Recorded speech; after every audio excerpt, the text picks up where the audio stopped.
Good morning students. देखिए last class में हम लोगों ने जो टॉपिक पढ़ा था वो था हमारा सेल थ्योरी या कोशिका सिद्धांत।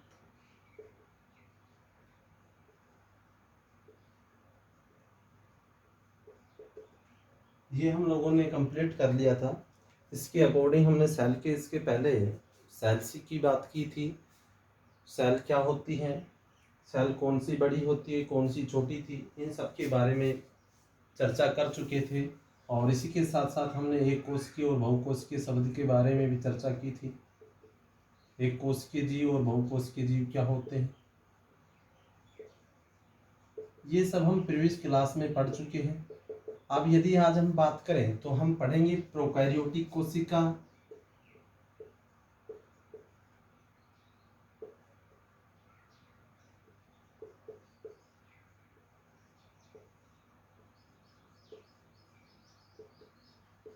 और यूकैरियोटिक कोशिका।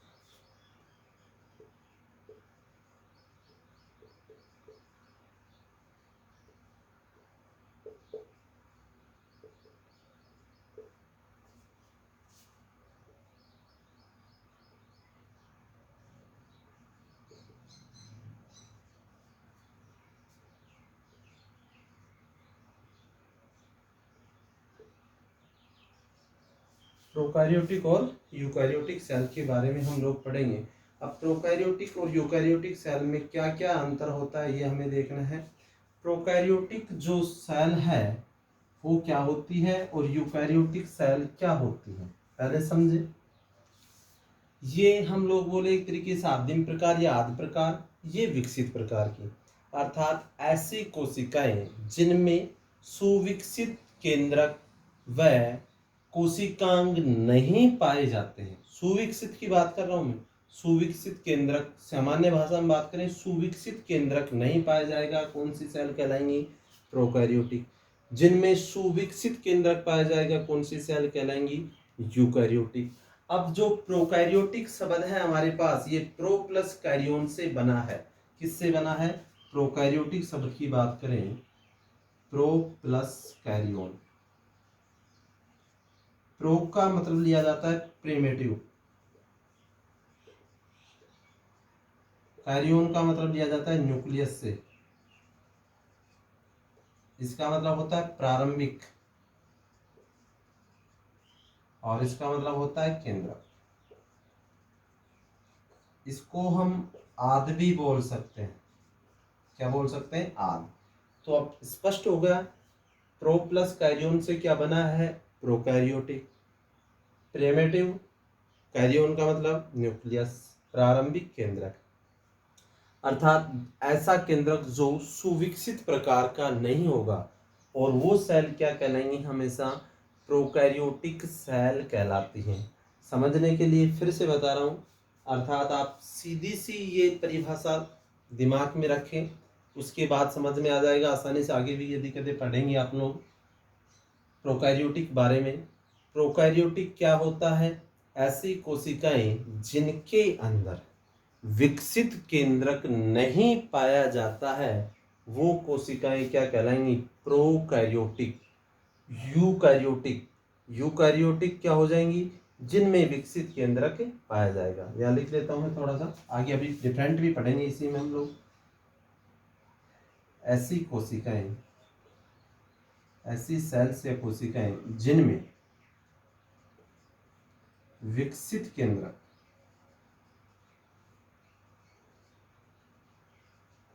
नहीं पाया जाता है,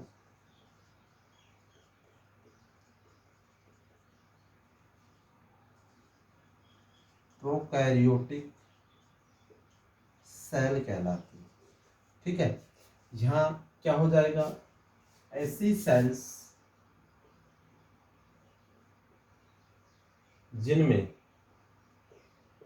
विकसित या डेवलपमेंट केंद्रक पाया जाता है,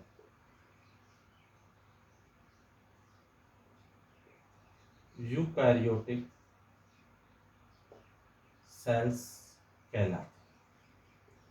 तो ये तो सामान्य डिफरेंट हो गया दोनों में अब यदि हम प्राइमेटिव और न्यूक्लियस की बात करें, किसमें? प्रोकैरियोटिक में। प्रारंभिक केंद्रक अर्थात ऐसी कोशिकाएं जिनमें विकसित केंद्रक नहीं होगा। नीलहरित शैवाल, जीवाणु एवं माइकोप्लाज्मा। एग्जाम्पल यदि हम बात करें किसकी? प्रोकैरियोटिक सेल की। नीलहरित शैवाल, ब्लू ग्रीन एल्गी, जीवाणु और माइकोप्लाज्मा, ये सब इसके एग्जाम्पल हैं। किसके? प्रोकैरियोटिक सेल के। तो प्रोकैरियोटिक सेल अच्छी तरीके से समझना, फिर दोबारा से मैं बता रहा हूँ।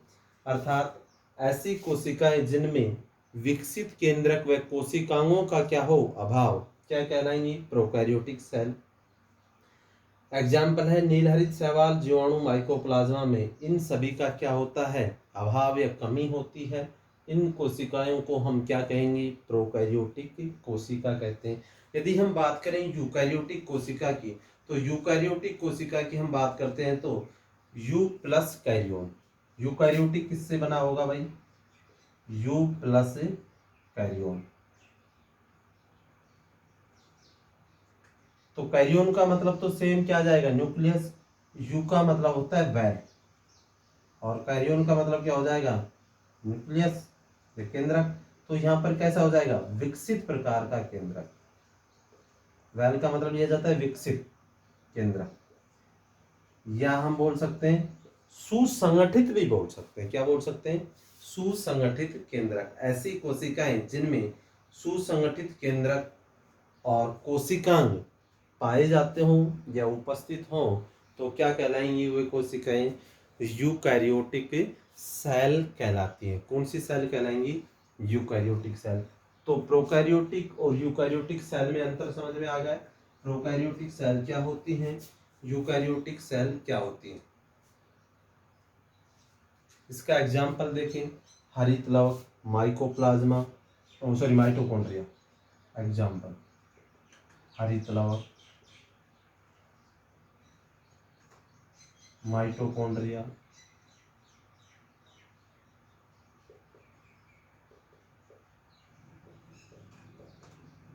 गोल्जी काय, यूटीसी। इनके अंदर कैसा सेल पाया जाएगा? यूकैरियोटिक सेल पाया जाता है। अब यदि हम अंतर की बात करें, किसमें? प्रोकैरियोटिक और यूकैरियोटिक सेल में। ये तो आपको डेफिनेशन पता ही होना चाहिए कि यूकैरियोटिक और प्रोकैरियोटिक सेल को कैसे हम समझ सकते हैं। आखिर यूकैरियोटिक है या प्रोकैरियोटिक सेल है? यूकैरियोटिक क्या होती है, प्रोकैरियोटिक क्या होती है, और यूकैरियोटिक क्या होती है? ये आदिम प्रकार की सेल, ये विकसित प्रकार की। या बोले हम इनमें सुसंगठित या विकसित केंद्रक नहीं पाया जाता है, इनमें सुसंगठित या विकसित केंद्रक पाया जाता है। अब दोनों में डिफरेंट पड़ते हैं, किसमें? प्रोकैरियोटिक और यूकैरियोटिक कोशिका।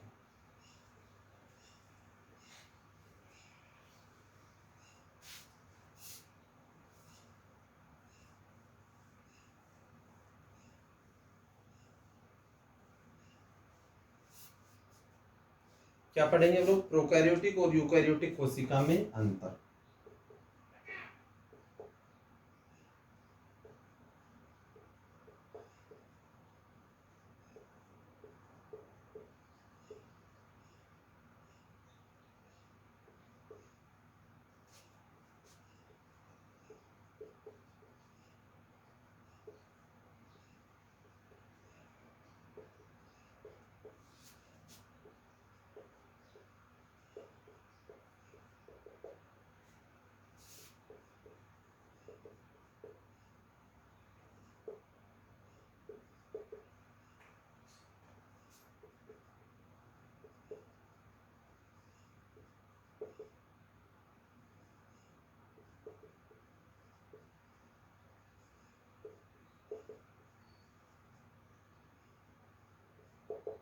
ठीक है, डिफरेंट पढ़ेंगे या अंतर पढ़ेंगे प्रोकैरियोटिक और यूकैरियोटिक कोशिका के अंदर।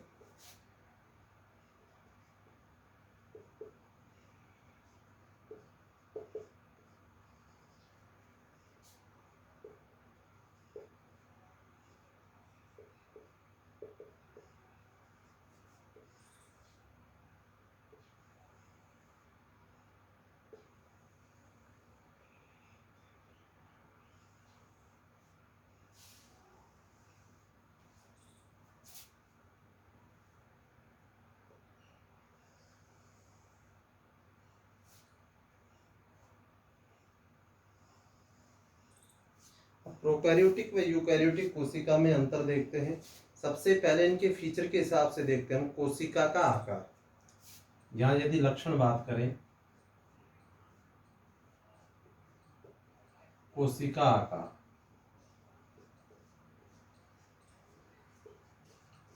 किसकी बात कर रहे हैं? कोशिका आकार की। तो कोशिका आकार क्या हो जाएगा? 0.1 से 0.5 हो जाएगा, और यदि हम बोले 0.1 से 5 भी हो सकता है, 0.1 से 5 म्यूएम, और इसका हो सकता है 5 से 20 म्यूएम। ठीक है, माइक्रोन जो होता है, ये इकाइयां हम पढ़ाएंगे क्लास में जब आएंगे हमारे पास। एंगस्ट्रॉम क्या होता है, माइक्रोन क्या होता है, ये सारी चीज पढ़ेंगे। तो सबसे पहला फीचर हमारे पास क्या है? कोशिका आकार।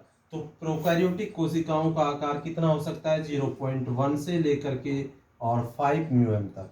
यूकैरियोटिक कोशिकाओं का आकार कितना हो सकता है? 5 से 20 म्यूएम हो सकता है। दूसरा फीचर यदि हम देखें, कोशिका भित्ति,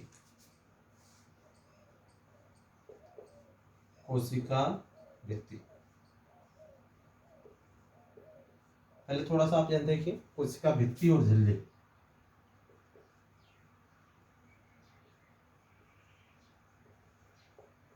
और कोशिका झिल्ली, ये दो शब्द होते हैं।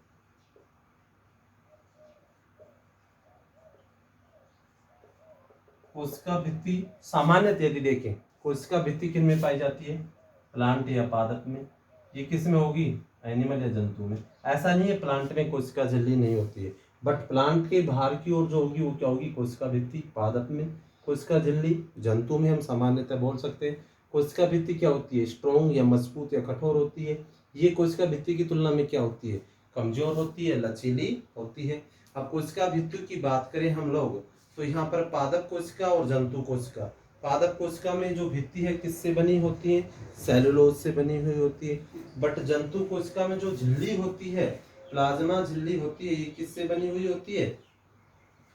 लिपिड व प्रोटीन से। सामान्य बात कर रहे हैं, बट यहाँ कोशिका भित्ति प्रोकैरियोटिक और यूकैरियोटिक सेल की हम देख रहे हैं, ना कि झिल्ली की बात कर रहे हैं। कोशिका भित्ति सेलुलोज से निर्मित होगी, पैक्टिन से निर्मित होगी प्लांट में। कोशिका झिल्ली लिपिड व प्रोटीन से बनी हुई होती है। बट यहाँ पर जो डिफरेंट पढ़ रहे हैं हम लोग, कोशिका भित्ति पढ़ रहे हैं। और कोशिका भित्ति किन किन में पढ़ रहे हैं हम लोग भाई? प्रोकैरियोटिक और यूकैरियोटिक में। तो यहाँ पर क्या हो जाएगा? म्यूकोपेप्टाइड्स। यहाँ क्या किससे निर्मित होगी? म्यूकोपेप्टाइड से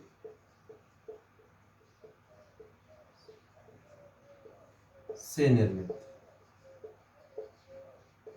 किसमें?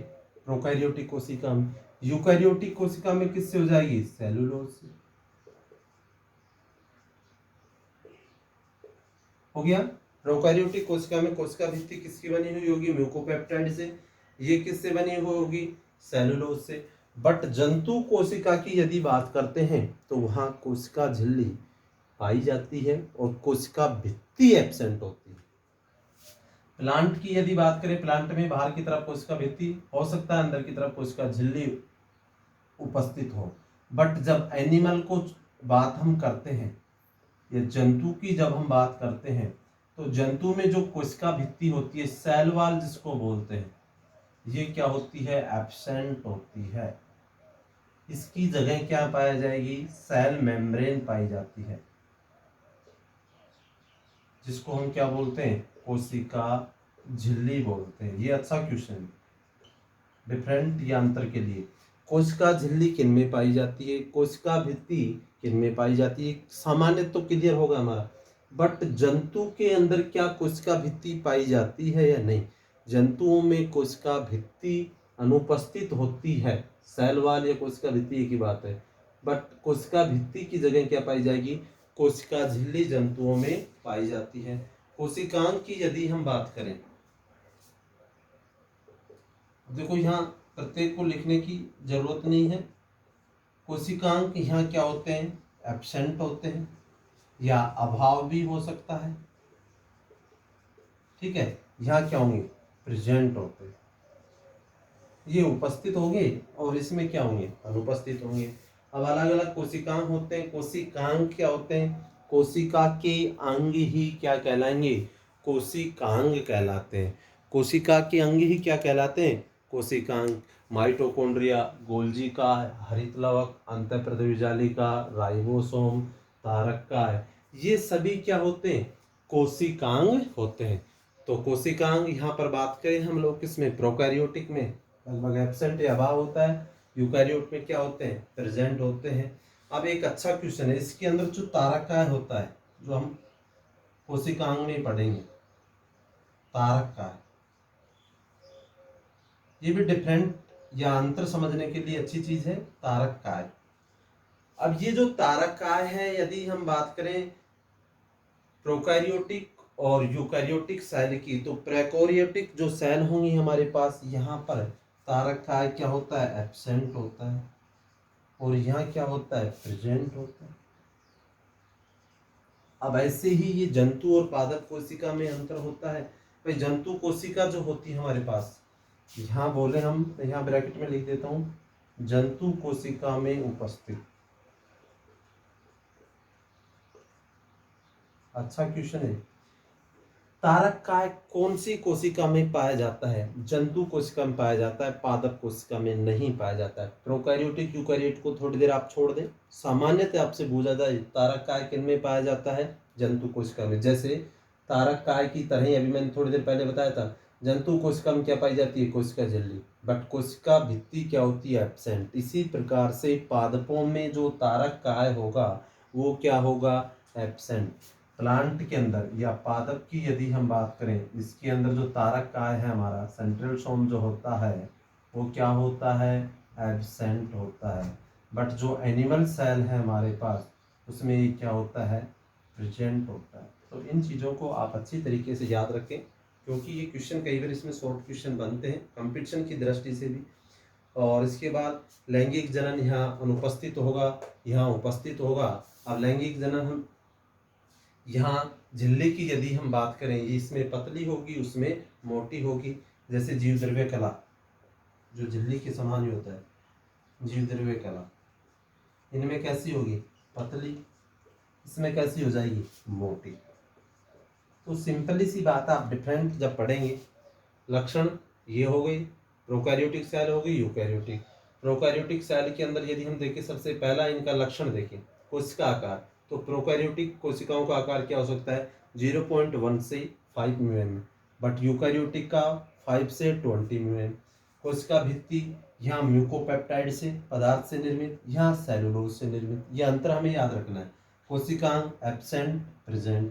तारकाय यहाँ एब्सेंट, यहाँ प्रेजेंट किया है। और कौन सी सेल में प्रेजेंट होगा? जंतु कोशिका में। बट पादप कोशिका में क्या होता है? अनुपस्थित। जीव द्रव्य कला यहाँ पतली होती है, यहाँ मोटी होती है। इस प्रकार से हम प्रोकैरियोटिक व यूकैरियोटिक कोशिकाओं में अंतर समझ सकते हैं।